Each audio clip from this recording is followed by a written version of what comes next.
Bonjour à tous et à toutes. On se retrouve aujourd'hui pour une nouvelle vidéo. Eh oui, les vacances sont finies. À vrai dire, c'est toujours court. Mais bon, comme vous le savez, on est toujours en activité. Moi, une partie, ma femme l'est encore. Donc, automatiquement, on part 15 jours, des fois 3 semaines. C'est très rare. Mais bon, ça fait quand même du bien de partir 15 jours en vacances. On est parti en montagne. Voilà. On a fait le Cantal, la Lozère, l'Aveyron en 15 jours. On a bien profité. Et puis j'ai testé aussi de nouveaux voyageurs. Avec ma boîte robotisée, je peux vous dire, et mon petit moteur 5 cylindres Mercedes en 200 chevaux, je peux vous assurer, je me suis régalé en montagne. Frein moteur par rapport au moteur, évidemment. Frein moteur, on va dire, frein aussi par rapport à la boîte robotisée. J'ai pas eu de problème majeur, franchement. En descente, c'était parfait. En montée, on a fait la fameuse A75. Alors là, la A75, 7-8% de cote. C'est du beurre, du beurre. Avec le Ducato, je forçais plus, c'est normal. Mais franchement, avec celui-ci, ça a été un régal. Par contre, la deuxième semaine, on a eu la canicule, comme tout le monde. Et là, je peux vous assurer que la clim coffre que je vous ai fait voir dans une vidéo m'a bien servi. Bon, c'est vrai que en consommation, je suis monté à 700, 800 watts heure. En recharge, j'étais plutôt à, on va dire, dans les 400 watts, grand maximum. Donc, bon, de choses et d'autres, avec les 2 batteries de lithium que je vous ai fait aussi voir sur une vidéo, ça me faisait 300 ampères. Donc, j'ai eu quand même pas mal d'autonomie pour pouvoir faire tourner la clim sans aucun problème. On a vu des régions sympathiques. Vous verrez, je vous ai mis un petit extrait en fin de vidéo. Je vous en remettrai un autre dans une autre vidéo. Vous verrez, on a fait un petit parcours sympathique. Et j'ai rencontré des gens comme Jean-Marie, Jean-Louis et bien d'autres. J'ai retrouvé aussi mon ami Patrick à Sainte-Eulalie, à côté de la cavalerie. Je vous passe tous un grand bonjour. J'ai eu l'opportunité de discuter avec beaucoup de gens.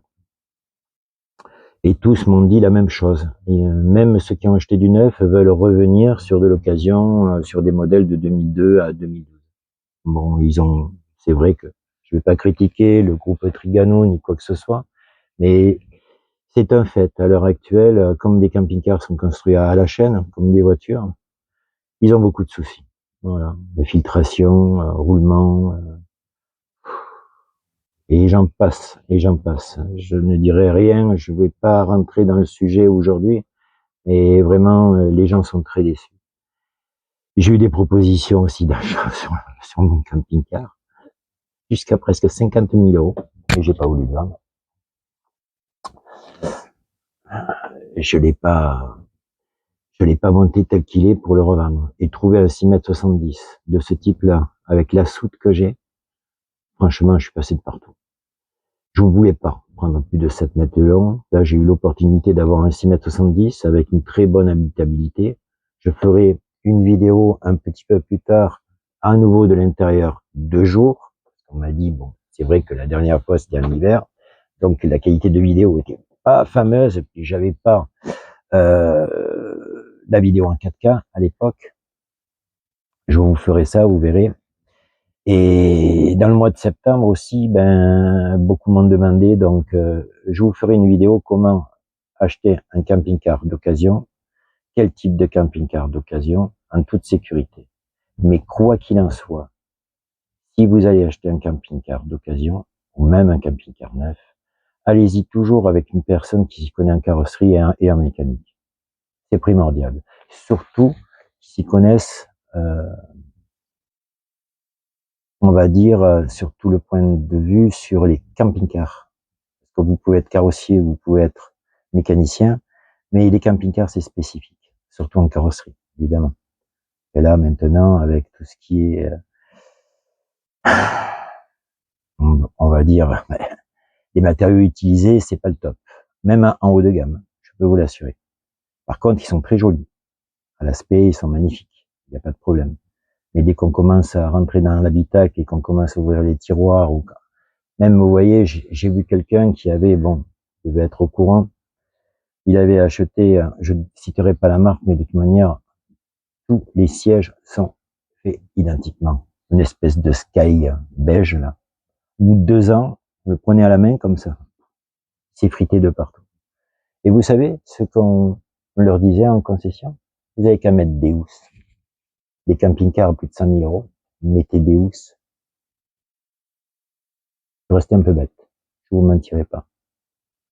Quand je vois la qualité de ce Sky qui s'effrite de partout, je parle pas des plans de travail en contreplaqué si vous renversez de l'eau. Il y a eu un qui avait renversé de l'eau juste à côté de 200 Néviens. Ça gondolait. C'est bien, c'est garanti, mais délai d'attente, je crois, 6 mois. Les gens étaient écœurés, complètement. Les pommeaux de douche, enfin, bien. Quoi qu'il en soit, les vidéos vont reprendre. Je remercie énormément les nouveaux abonnés, mes nouveaux amis aussi que je me suis fait le long de ce petit voyage de 15 jours. Un grand bonjour, comme je disais, à Jean-Marie, Jean-Louis, à Patrick, à leurs femmes. J'espère que eux, ils ont la chance, ils sont à la retraite, donc de continuer le voyage, comme on peut se dire. Moi, c'est pas le cas. Mais bon, on est rentré à la maison. Voilà. J'ai fait aussi un petit test, je vous le ferai voir dans une autre vidéo en détail. J'ai acheté un petit drone. Voilà. Et je l'ai testé, là. Franchement, pour moins de 200 euros, on a vraiment un petit drone qui filme en 4K, hyper maniable, à la portée de tous. Hein. Ça n'a rien à voir avec mes hélicoptères. Hein. Les hélicoptères, c'est spécifique. Hein. Il n'y a pas de GPS, il n'y a pas d'assistance. Celui-ci, vous appuyez sur un bouton, il reste tout le temps stationnaire. Vous lâchez la télécommande, vous la posez, et il est là, il vous attend le drone. Hop, vous reprenez la télécommande, vous le maniez comme vous voulez. C'est vraiment un régal. Et pour moins de 200 euros. Mais je vous ferai une vidéo détaillée là-dessus. J'ai pas encore toutes les infos. J'ai une deuxième batterie là-dessus. Je vous ferai une petite vidéo sympathique. C'est bien parce que quand vous partez en vacances, vous avez envie de voir un petit peu les alentours autour de votre camping-car. Eh ben, vous sortez le drone, vous le positionnez, vous le montez et vous voyez un petit peu tout ce qui se passe autour. Et vous faites de ces vidéos extraordinaires. Moi, j'ai pas eu trop le temps de l'utiliser parce qu'on a beaucoup crapahuté, c'est-à-dire on a beaucoup marché. On a promené aussi le copilote, Django, mon Westy. Voilà. Sinon, à part ça, quoi vous dire d'autre? J'espère que vous allez être nombreux à regarder mes vidéos. Vous allez être nombreux à vous abonner. Là, comme je vous dis, je vais passer une petite partie de mes vacances, une petite vidéo de 5 minutes. Et on rentrera à nouveau dans tout ce qui est pratique. C'est-à-dire tout ce qui est camping-car. Tout ce qui est menuiserie, tout ce qui est châssis, mais vraiment approfondi. Surtout, on parlera de tout ce qui est camping-car d'occasion. Quel type de camping-car vous voulez acheter? Quel format? Quelle grandeur? De quelle année? De quelle marque? N'oubliez pas qu'à l'heure actuelle, en France, on est quand même un peu dépassé. C'est-à-dire qu'ils veulent tellement produire que la qualité a énormément baissé. Ceux qui tirent leurs épingles du jeu, c'est les Allemands. Et je ne sais pas si vous avez vu, les Chinois commencent à arriver sur le marché en Allemagne. Moteur Nissan, Toyota. Franchement, ils sont très bien équipés. Batterie lithium, clim de maison. Moi, j'aurais pu en monter une, mais ça m'a levé des tiroirs. La qualité, je peux vous l'assurer. Pourquoi? Parce qu'ils veulent gagner des parts de marché. Et comme nous, en France, on est royaliste, on va dire, voilà, les gens achètent. Pourquoi faire de la qualité? Ils achètent quand même. Le problème qu'il y a, c'est qu'en fin de compte, les gens commencent à en avoir marre.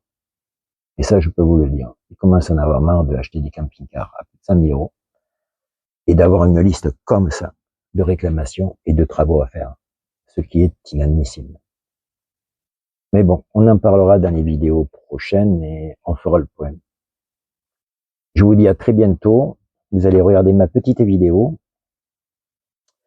Et je suis très content de vous retrouver, les amis. À très bientôt pour une prochaine vidéo.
Ciao.